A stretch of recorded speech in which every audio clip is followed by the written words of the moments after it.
Is PSA really my only choice if I hit that chase card that I've always just been driving for and now I want to get the card graded? PSA is the industry standard. They're the easily demand the highest value. They're kind of the most used. They have a dominant market share of Pokemon cards. But they do a lot of things that I just do not like. Let's get two things out of the way. First, if you want to maximize your ability to sell your card at any given point, demand the highest price, to demand the quote unquote industry standard, PSA is going to have to be it, right? They demand the highest price. At least they say they do. Obviously, back at Black Label, and in some cases, honestly, CGC Pristine oddly will command a little bit more, at least in my experience looking around on eBay. And then the second thing is aesthetics. If this card is just going in your collection, just pick whichever one speaks to you. Personally, I'm a minimalist. I like Tag. I just like the way the slab looks. I like CGC Pristine. These two slabs, to me, look significantly better than PSA. It looks like an antiquated sticker. It's just not for me. You may like whatever you may like. I'm not going to fight you on that. A couple of things that I do not appreciate with PSA, or I do not like with PSA, is some of their business practices. First and foremost, the current estimates are 65-ish business days unless you pay an exorbitant fee to get an expedited grading. 3 plus months of time, comically slow for something that costs you about $400 based on the bulk amount. So their costs with bulk. Obviously, if you're going to send in a card that costs 5 grand, you're going to pay something more expensive, your higher service to get that go faster. Caveat: I've been talking to a lot of people about their grading preferences, and someone did mention that they went through GameStop with PSA, and that seemed to go a lot faster. They said they got it back in 2 months. So your mileage may vary, but that's still quite a long time. Another thing that I do not like, upcharging. This is where things get real weird. After your card is graded by PSA, its value is determined by PSA and then can be upcharged to the appropriate service tier and admin fees, of course, for that grading scale. So, just for an example, right, most modern cards, a PSA 9 of a recent card is only going to be a couple dollars more on average than its raw counterpart. So, you might be sending this away and have no idea, right? Like, you think it's a 10, but until they tell you it's a 10, you actually don't know its value, and that's multiples higher. PSA itself will say that this is for insurance, for additional care, whatever that means. They already have your card slabbed, handled, like they've already taken it out and put it in their warehouse and processed it. They didn't know until they look at that it's a PSA 10. So I'm not sure what additional care they're doing, unless you're saying, oh, this is a PSA 10. Now I'm going to really carefully put it in the slab as opposed to a PSA 9 that I'm going to kind of just chuck in there, which that seems ridiculous. If it's for shipping, FedEx offers around $300 on their base services. You can probably get extra, and then they only charge around $1 per $100 of additional insurance for shipping, and that's for you and me. PSA is shipping ungodly amounts of cards all the time. They're going to get some sort of bulk discount from FedEx, some business line that's going to give them a discount on that rate. Now, the other argument, I'm not sure if people are trying to argue that this is for PSA's insurance, like with their handling, but to me that makes zero sense because you would have such a high fluctuation of valuation that's in your warehouse, also based on what you're saying it is. So I'm not really sure that a big insurance company is going to like just take your word for it and be like, "Oh, yep, we had a bunch of things that we said were PSA 10 in here, so you owe us 12 times more, insurance company."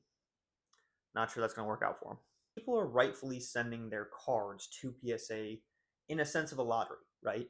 By this, I mean you get huge multiples of a 10. A card easily goes from, $200 raw card to a PSA 10 of $1,200 right now, which is a whole nother discussion as it is. But Let's use the extremely popular Magikarp from Paldea Evolved. $300 raw. I can send it under the value of their maximum insurance. Now, if it's a 10, it immediately becomes a $2,000 card, according to PSA. This magical upcharge is going to be around $150. Again, not really sure. That's just based on the tier that they're jumping. An additional $15 to $20 from FedEx would fully cover that 2 grand. So they're charging you $150 for additional shipping insurance that costs them probably 10. I don't really understand where the fee is coming in. And again, no one is going to fight them because they just said their card that was worth $300 is now worth $2,000. So no one seems to have a problem with this. Fair enough. The part that I do want you to kind of focus on here, though, is where the incentives lie for the company. The more expensive the card, the higher PSA charges you. And everyone's like, oh, that's fine. You just told me my cards are more expensive. However, we're in a period of time where all these cards are very, very expensive because of demand, and then a boatload of cards are coming their way. What happens if the market turns down for cards in general, right? People are sending less cards because there's less people in the hobby, and the values start to go down. Now, PSA, who subjectively grades by eye, has a tier system where the more expensive your card is, the more they can charge. They're incentivized to then give more tens to get more money from you. That doesn't seem great, right? Because the entire service is supposed to be validating that your card is a certain grade. They're already doing it subjectively by eye, which isn't great, and it's going to be part of the next point. But now they also have an incentive to give certain cards a different grade. I don't really know what's going on with the PSA Vault. That's a whole nother digression. There's some opportunities there for some weird market manipulation between eBay, Best Buy, and GameStop, which all seem to be working together. Can be good for people, but usually that kind of just puts in a weird monopoly situation. A lot more like high end art, where a lot of the art dealers are kind of manipulating the market. I'm not saying that's happening, saying there's potential there. The other part was the concept of cracking and regrading. And this is really where I lost it, right? Like where I lost the mental concept of like what we're all paying for. And that is people commonly, at least commonly enough that I've heard it a lot through the several, shows and vending things that I've been to, that people just crack 9 slabs of things that are expensive and resend them in to try and get a different grade. Even some 8s. This may seem okay, but it does a couple things. The most obvious silly one that's maybe not all that relevant is the population reports on those cards is going to just be completely wrong. PSA 8s and 9s in the population could be the same card over and over that's now in a PSA 10. So what the actual population of graded cards are, we don't really know. Nor will we ever, because PSA doesn't actually have an incentive to tell us. What are you providing? If you were objectively and accurately analyzing the card, you shouldn't be getting a different grade with the same card every time you send it in, right? So, and the problem is this is a costly thing. So it's not like this happens 1 out of 20 times that you can get a good regrade of a 9 out of 9 to a 10. Otherwise, it'd be too expensive for people to do. If this has to be happening frequently enough that people are willing to send and regrade things. Again, maybe it's just not actually happening that often, but I've heard it quite a few times already. One thing that would be kind of cool to know, which we're never going to do because PSA has no incentive to do it, would be a internal audit. It'd be really interesting if, since they have the vault, they could just crack some of the slabs carefully that are 8s and 9s and have them be regraded blindly by their graders and see how many came back as 10s or if their grade varied significantly. That would be kind of cool. It's a pipe dream because they don't want to emphasize the fact that you can do that. Obviously, they don't really care if you do that because you're just paying every time. And again, if you get a 10 and the card's expensive, they just charge you more.